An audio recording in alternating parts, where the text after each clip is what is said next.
Good afternoon, class. My name is Anthony Lopez, and today we will be talking about why I believe that every law-abiding citizen in the U.S. should own a gun. It all starts with the Second Amendment, which I believe, along with the First Amendment, but the Second Amendment, I believe, is what separates the United States from a lot of other countries around the world. All thanks to these gentlemen here, our forefathers. So, the Second Amendment. According to the U.S. Constitution, a well-regulated militia being necessary to the security of the free state, the right of the people to keep and bear arms shall not be infringed. So the reason that our forefathers came together, wrote this piece in our Constitution, was because England was an extremely powerful country, and they wanted to create this beautiful country we live in, but they wanted to make sure that the government was basically kept in check and could not just rule and overpower citizens like many other countries do, past and present. Some of those countries include Nazi Germany, North Korea, Iran, and even China. And that's definitely one of those statistics that we don't want to be a part of. So that's why the Second Amendment is there. Now, why should every law-abiding citizen go out and own a gun?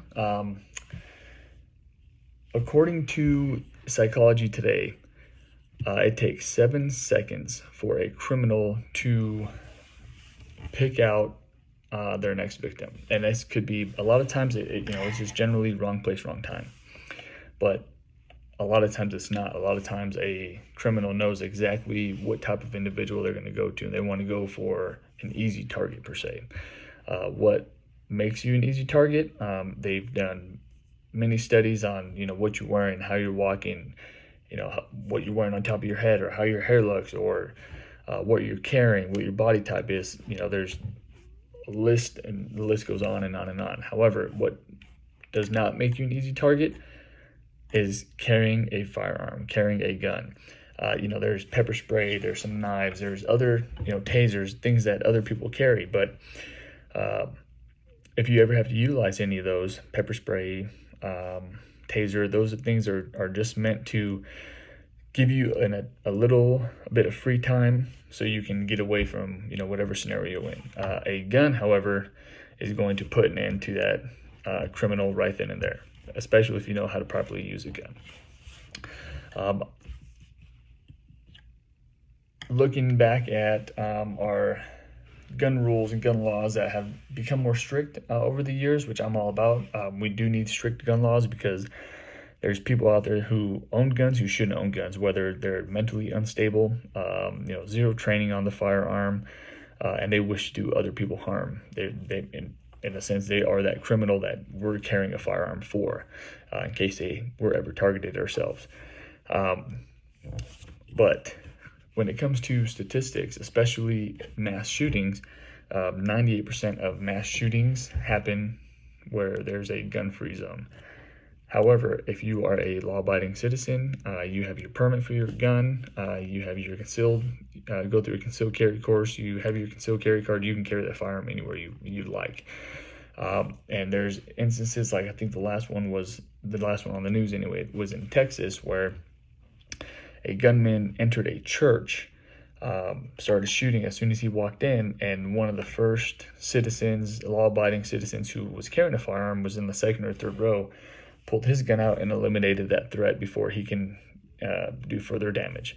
But if we look at these mass shootings, the individual is going to pick a spot where he or she knows that there's no one carrying firearms, or there's not as many people carrying firearms, because he knows that he has time before law enforcement show up, so he can do whatever damage that he set out to do without being impeded.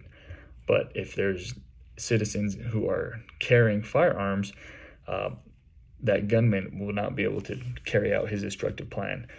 Not only that, but it can go back to terroristic threats. It can go back to somebody trying to rob your house, rob your vehicle, and at the end of the day, it doesn't just give you a sense of not so much pride, but more of a sense of safety for you and your loved ones, but also there's plenty of people who intervene when they see something going on or someone who needs help.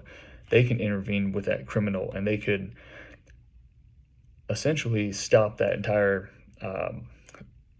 thing from carrying out, because the criminal, no one knows the intent of the criminal besides the criminal. So in that 7 seconds, or it could be longer, but it could take up to 7 seconds, we don't know if he's going to just rob you, if he just wants to assault you, if he wants to kidnap you, if he wants to murder you. The list goes on and on and on. However, once you present a gun, his list is going to go to his flight or flight will kick in, and he's going to end up fleeing. He's going to say like, oh, I want no part in this. I'm getting out of here, because I want an easy target, and this individual with a firearm is, a hard target. So that's basically going to save you and save the individuals you're around, and it's going to come out to saving loved ones. So in conclusion to my speech, owning a firearm, if you're a law-abiding citizen, can protect you, your loved ones, and it's our God-given right, just because we were lucky enough to be born as Americans. So thank you and have a good day.